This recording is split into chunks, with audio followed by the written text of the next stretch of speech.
Bismillahirrahmanirrahim. Assalamualaikum warahmatullahi wabarakatuh. Alhamdulillahi rabbil alamin. Allahumma shalli wa sallim ala sayyidina Muhammad wa ala ali sayyidina Muhammad. Amma ba'du. Faqad qala Allah ta'ala fil Qur'anil Karim. A'udzu billahi minasy syaithanir rajim.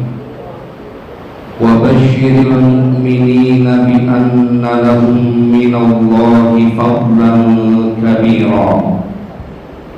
Shadaqallahul azim. Ayyuhal jam'ul karim, para pengharap ampunan dan keridhaan dari Allah Subhanahu wa taala, para pencinta baginda Rasulullah sallallahu alaihi wasallam, yang saya hakul yakin bahwa dengan hadirnya kita di majlis mulia ini, Allah akan berikan kita keberlimpahan karunia di dunia dan di setelahnya.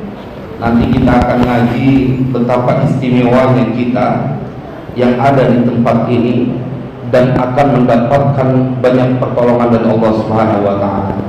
Sebelumnya izinkan saya menyampaikan penghormatan buat tuan guru kita Al-Mukarram wal Muhtaram Al-Habib Ali bin Abdurrahman bin Muhammad bin Ali bin Abdurrahman Al-Habsyi, yang semoga terus dalam penjagaan Allah. Para habaib, para asatidz, para kiai yang maafkan, saya tidak mampu menyebutkan namanya satu persatu, namun insya Allah tidak mengurangi rasa takdim saya kepada beliau-beliau. Jamaah sekalian berbahagia, memanfaatkan waktu saya selalu dibuat berdecak kagum setiap kali berkumpulnya banyak orang di majlis mulia berjam-jam dan mereka bertahan. Gerakan apakah sebabnya? Jemaah sekalian berbahagia, hadirnya kita di tempat ini adalah sebuah karunia. Mengapa? Karena bukan hanya akan menjadi kebahagiaan buat kita akan punya anak keturunan yang menjadi orang-orang yang disayang oleh Allah.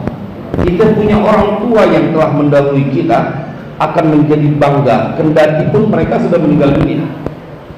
Kita perlu dalil, kita perlu bukti bahwa kita hadir di sini akan diberikan karunia yang berlimpah dan dibebaskan dari segala kesusahan. Ayat yang saya baca tadi adalah sebuah perintah dari Allah kepada Nabi Muhammad untuk memberikan kabar gembira kepada orang yang beriman. Wa basyiril mu'minin bi anna lahum minallahi fadlan kabira. Berikan kabar gembira buat orang-orang yang beriman bahwa buat mereka itu ada karunia yang besar dari Allah Subhanahu wa taala. Atau kita akan pindah pada ayat ketika Allah memberikan kabar gembira, fama utitum min syai'in famata'ul hayatid dunya wa ma 'indallahi khairu wa abqa lilladzina amanu wa 'ala rabbihim yatawakkalun.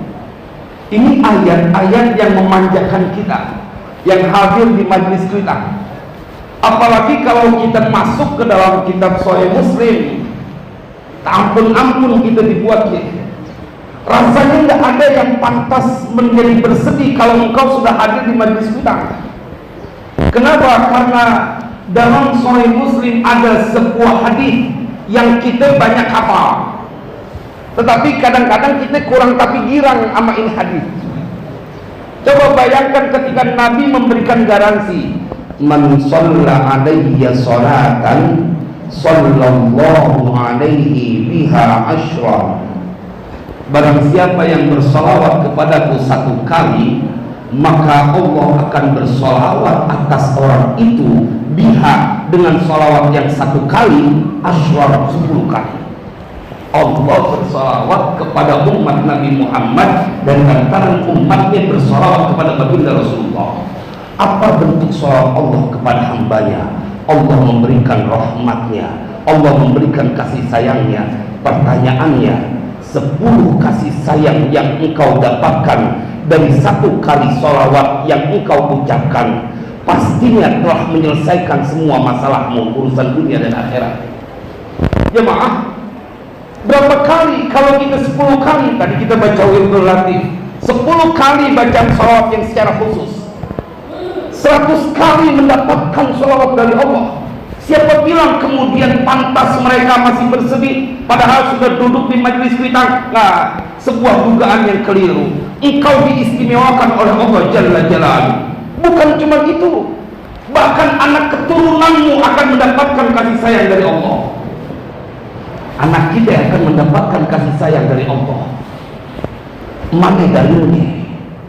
Ketika Nabi Musa berguru dengan Nabi Khidir, dan diceritakan di dalam Al-Quran, hands up Nabi Musa, nggak nyanggup belajar dengan Nabi Khidir.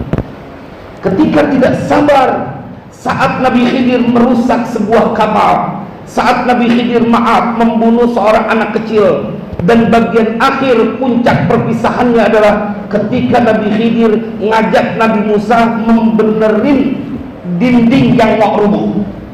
Jemaah, saya ingin masuk ke bagian akhir. Kenapa kemudian anak kita akan disayang oleh Allah walaupun kita benar? Kalau yang pertama, karena di depannya kapal itu dibocorin, depannya ada pembajak raja yang suka ngambil itu kapal. Anak yang dibunuh oleh Nabi Khidir karena takut nanti kalau udah gedenya akan menyebabkan orang tuanya terprosok kepada kedurhakaan. Tapi lihat yang ketiga, ini yang menjadi dalil. Siapapun engkau yang ada di majelis kuitang, kendati pun engkau tidak mendapati mereka kelak di waktu besar, tapi ketahuilah mereka semua akan dapat kasih sayang dari Allah. Wa ammal jidal fakana li ghulamaini yatimaini fil madinati wa kana tahtahu kanzul lahumā wa kana abuhuma shalihan.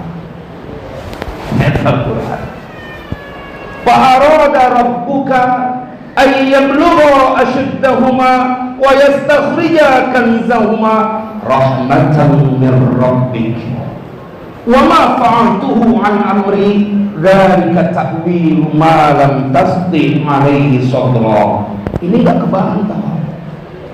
Tembok yang mau rubuh itu adalah milik 2 anak yatim yang ada di kota tersebut. Di bawah tembok itu ada harta simpanan, dan dia itu 2 anak yatim punya seorang ayah. Wa kana abuhuma shalihan.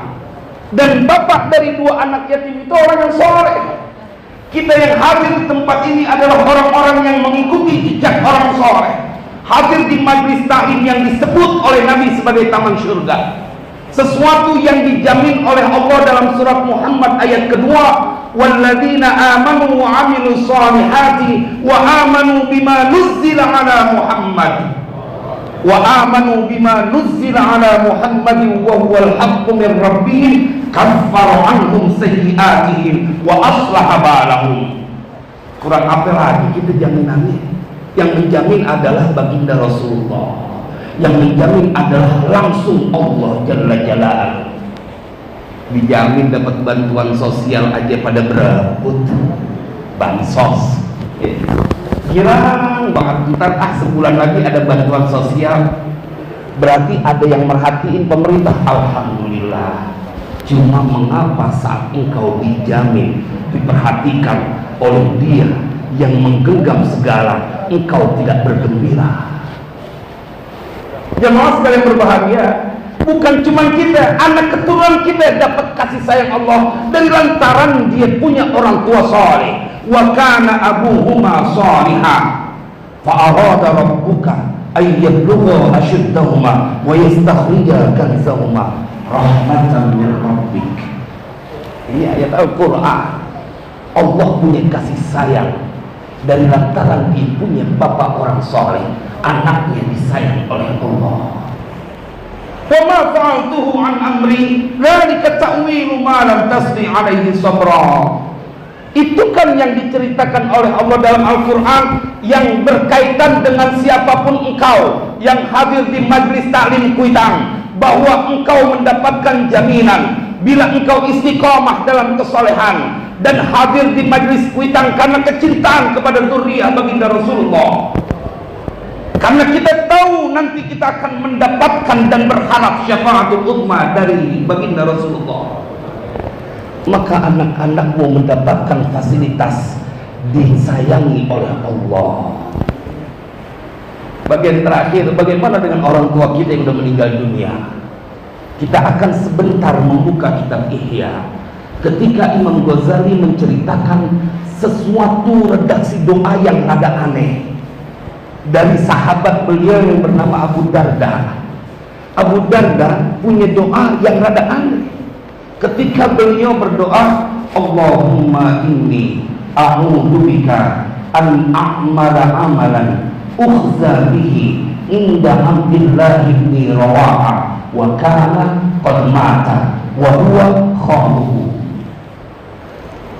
Abu Darda punya doa, ya Allah, aku berlindung kepadamu dari berbuat perbuatan yang aku dibikin hina, dibikin malu di depan Abdullah bin Rawaha. Wa kana qad mata, dan adalah Abdullah bin Rawaha itu telah meninggal dunia, telah mati.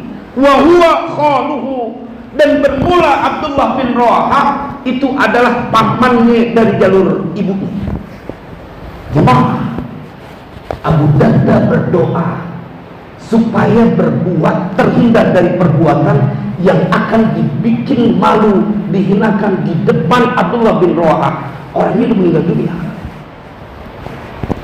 Apa hubungannya saat engkau hadir di kuitang? Maka engkau telah membuat kedua orang tua atau siapapun yang telah berjasa dalam hidupmu yang telah meninggal dunia dibikin bangga dan bahagia di alam kubur.